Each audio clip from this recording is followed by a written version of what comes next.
Hello guys, ito na naman tayo sa farm. So ating gagawin ngayon ay maglilinis ng mga saging at magtatanim ng saging. So ito yung ating mga saging dito.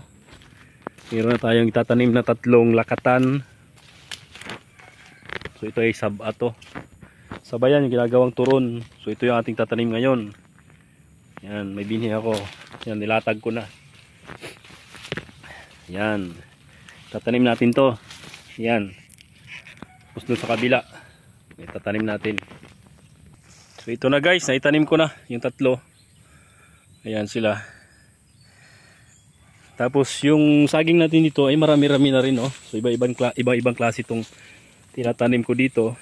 Meron tayong saba, yung ginagawang turon. Ito. Meron tayong lakatan, meron tayong tundan. Meron tayong tawag nito, yung senyorita. Meron tayong dorado, yung pula. So ito yung mga saging tinanim namin dito. Nandyan din, no.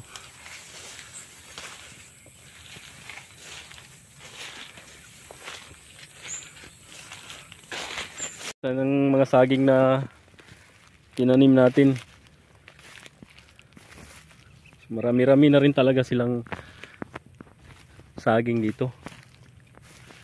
Ayun yung senyorita.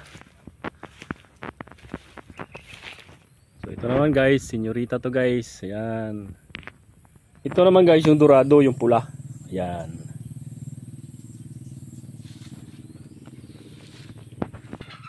Tapos to lakatan. Dito kumuha ka ng seedling kanina. Tapos may dorado rin tayo rito. Sa kabila. So dorado din yan. Ayan, pula. So, marami pa tayong saging.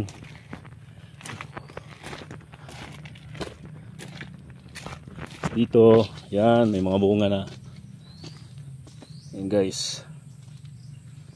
Samba naman to. Ayan, marami tayong ano dito, tanim.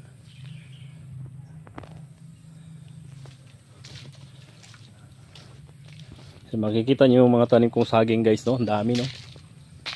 Doon pa, oh.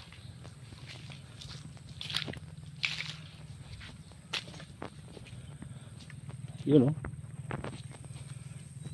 Nandun pa sa kabila. So ganyan tayo magtanim ng saging guys, marami-rami. Kasi mahilig tayo kumain ng saging. Pwede natin gawing banana cake. Pag di na ubos, pwede natin gawing suka. So yan, marami saging. Doon pa sa mga gilid. Tanim tayo sa mga gilid ng saging din. Doon. Mga gilid-gilid. Yun, may mga saging pa rin doon. So umulan. So ito yung ano, maputik. Ayan, may mga saging tayo dito.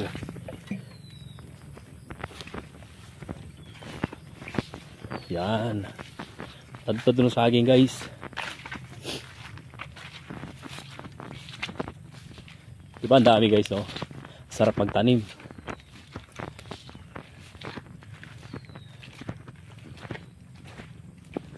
So may saging din dito. Yan. Sa dulo meron din. So yun lang guys. Pahinga muna tayo.